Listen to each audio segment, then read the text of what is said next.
अब financial crisis नहीं है। अब आपके सामने है, चाहे एफएनसीसी की मीटिंग थी उसमें हमने करोड़ों का पास किया, पिछले हाउस मीटिंग में हमने करोड़ों का पास किया प्रोजेक्ट, और इसमें भी करवा रहे हैं। रोल है सर।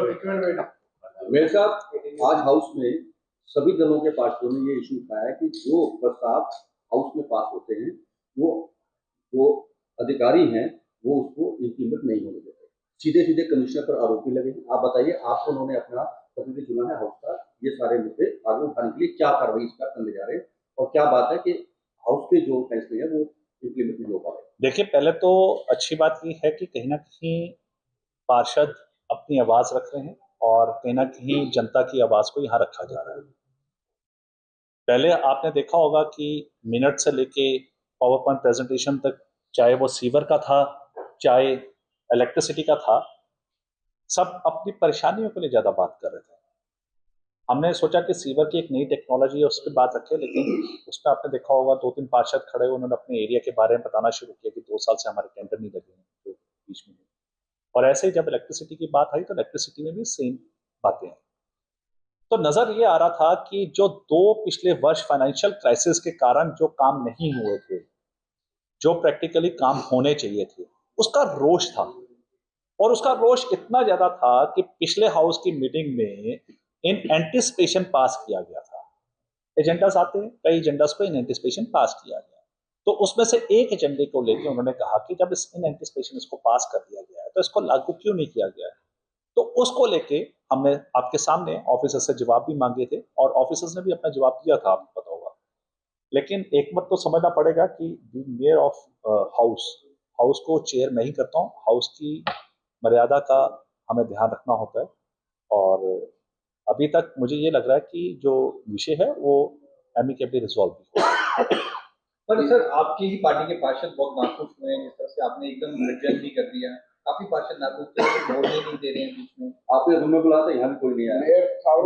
ऐसा नहीं, मेरे पास आए थे, बल्कि सब लोग अंदर मिलकर भी गए, आपको पता ही अंदर वाले का। लेकिन जहाँ तक बात रही है कि जब कड़वाहट आ जाती है, और आपने नोटिस किया कि मैंने एक ही बात कही थी कि एग्जेक्टिव कॉन्स्टिट्यूशन में एग्जेक्टिव, लेजिस्लेचर और जुडिशरी तीनों का चेक एंड बैलेंसेस है, जो मैंने कहा भी था।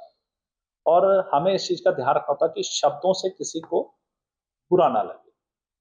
और ये बात मैं अगर कह रहा हूं तो एक तरफ के लिए नहीं कह रहा, किसी एक तेरले नहीं कह रहा, मैं दोनों तिराली कह रहा हूं। और मेरा काम है कि दोनों तरह गल है और आपस च समन्वय च गल होए और उनकी आपस में एक रजामंदी हो जाए।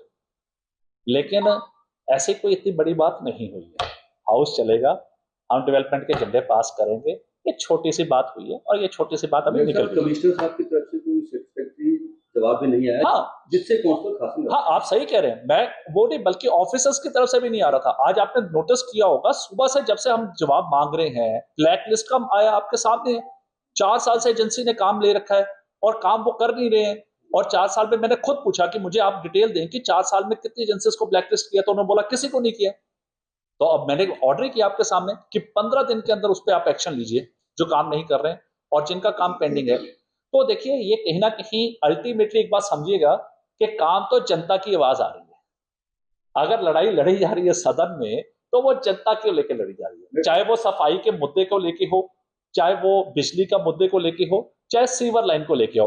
और देखिए, और जो ये काउंसलर्स का रोष है वो बिल्कुल सही है, क्योंकि उनके ऊपर जनता का दबाव आता है। तो अगर जनता का दबाव वो यहां मंच पे नहीं रखेंगे तो कहां रखेंगे। मैं आपको फिर कह रहा हूं, सदन का मतलब ही ये होता है कि हेल्दी डिस्कशन करना, और डिस्कशन चल रही है और मैं डिस्कशन इस पे करवाऊंगा। सर, पानी के रेट जिस तरह से बढ़ाए गए हैं, लेकिन पानी ऊपर मंजिल पर पहुंच नहीं रहा, पहुंच रहा है तो कई जगह तो ऐसी हैं जहां पे गंदा पानी पहुंच रहा है। देखिए, अभी मेरे ये विषय ध्यान में नहीं आया था कि गंदा पानी का आ रहा है, लेकिन जहां पे 1-2 जगह से आया था, वो दड़ुआ का आया था, तो वहां पे हमने सैंपल दड़ुआ है, राम दरबार है, लोया है और कई जगह हल्लो माजरा है, वहां पे अभी भी गंदा पानी। इसको मैं चेक करवाता हूँ। इसको मैं क्या आप समझते हैं कि हाउस में या कॉर्पोरेशन में जो अधिकारी हैं उनकी जवाबदेही फिक्स करनी? अरे कमाल है, ये तो हमारे कानून में लिखा है कि जवाबदेही, बल्कि उनकी नहीं हमारी भी है जनता के प्रति। जनता के प्रति सबकी जवाबदेही। तो फिर अधिकारी जवाब क्यों दे रहे हैं? देंगे, दे तो रहे। हमने तो कह दिया कि जो ब्लैक लिस्ट नहीं किए हैं उसके भी तो जवाब आपने वहीं पे लिया। मेरे साथ जब भी कोई पार्षद सवाल पूछता है तो वो कहते हैं कि टेंडर लग रहा है, आज लग जाएगा, कल लग जाएगा। तो पार्षद होते हैं कि 2 साल से मैं ये आवाज उठा रहा हूँ, अभी तक टेंडर नहीं लगा है। तो ये भी काफी, इसको लेकर भी पार्षद नाराज थे। जैसे सिविल सिस्टम का मुद्दा उठाया है मुंडगर, उनके एरिया में काफी टाइम से ये प्रॉब्लम आ रही है, कई एरियो में आ रही है, लेकिन उनके एरिया में स्पेसिफिकली आ रही है, जैसे उन्होंने बोला। तो इसका इलाज क्या है? मैं वही तो बोल रहा हूँ कि पिछले 2 वर्ष में फाइनेंशियल क्राइसिस थे, चलो 4 साल की और जो अभी आपने 2 साल बोला ना, वो 2 साल वो फाइनेंशियल क्राइसिस का पीरियड बीच में आ गया था। अब हुआ क्या कि वो जो पेंडिंग था वो 2 साल में और पेंडिंग हो गया। इनफैक्ट उसके टेंडर ही नहीं लगे, अब वो री टेंडर कॉल अपॉन कर रहे हैं। आपके सामने जब मैंने पूछा B&R का अंकुर बंसल जी से, तो उन्होंने बोला कि हमने पहली बार लगाया था तो फाइनेंशियल क्राइसिस का काम नहीं शुरू करवाया गया, उसके बाद हम 3 बार लगा चुके हैं, अभी तक टेंडर में सिंगल टेंडर आ रहा है। तो वो टेक्निकल ऑब्जेक्शंस आती हैं, लेकिन coming back to the point, अब फाइनेंशियल क्राइसिस नहीं है। अब आपके सामने है, चाहे FNCC की मीटिंग थी, उसमें हमने करोड़ों का पास किया, पिछले हाउस मीटिंग में हमने करोड़ों का पास किया प्रोजेक्ट, और इसमें भी करवा रहे हैं, और इन एंटिसिपेशन करवा रहे हैं, सिर्फ एक मकसद से कि चंडीगढ़ की जनता को जितने डेवलपमेंट के काम रुके थे वो हम करवाएं। सर, जिस तरह से आम आदमी पैनल लेके आगे आए कि कूड़ा आखिर क्या था, उस पर क्या कहना चाहिए? देखिए, वो मैं तो कहूंगा जी, विपक्ष अपना काम कर रही है, इलेक्शन ईयर है। उनसे पहले जब मेरी टांग टूटी थी ट्रॉली में, तो मैं ही जाया था। डंपिंग ग्राउंड की असलियत तो मैंने बता दी थी, और क्लास भी लगाई थी। उसके बाद आपने देखा NGT ने क्लास लगाई है, और अब तो आपको पता है, अब तो चीफ सेक्रेटरी साहब ने उनको वार्निंग दे दी है। तो ऐसा है जी, अगर जो कंपनी काम नहीं करेगी, हम तो सीधा उसको ब्लैकलिस्ट करेंगे। वो चल रहा है, पायलट प्रोजेक्ट का क्या वो चल रहा है, वो तो सर, सड़कें कब तक पूरी होंगी? क्योंकि सड़कों की हालत सबसे बुरी हालत है।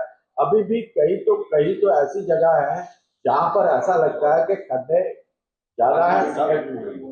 आपको पता ही होगा कि तकरीबन हमने कई जगह हमने काम शुरू करवा दिया सड़कों का, आधे से ज्यादा शहर में, खासकर कॉलोनियों में, चाहे राम दरबार है, चाहे डड्डू माजरा है, और चाहे सेक्टर्स है, 27 है, 28 है, 30 है, 20 है, 35 है, 34 है, 44 है, 48 है, 49 है। हर जगह हमने काम शुरू करवा दिया। लेकिन जो 2 साल में एक भी सड़क नहीं बनी थी, जब मैं चुना था तो मैंने यही सबसे पहले कहा था कि बड़े प्रोजेक्ट नहीं, हम सड़कों पे पहले ध्यान देंगे। और मैं आपको फिर विश्वास दिलाता हूँ कि नवंबर तक पूरे शहर की सड़कें चकाचक। टैक्स भी डबल कर दिया गया है। हाउस टैक्स डबल, सर वो आप जो हाउस टैक्स डबल करने की बात कर रहे हैं, वो शायद नोटिफिकेशन जो ऊपर से आई है उसके रिगार्डिंग आप बात कर रहे हैं, हाउस ने कुछ नहीं। पहले 0.75 था, अब 150 हो गया, 1.5।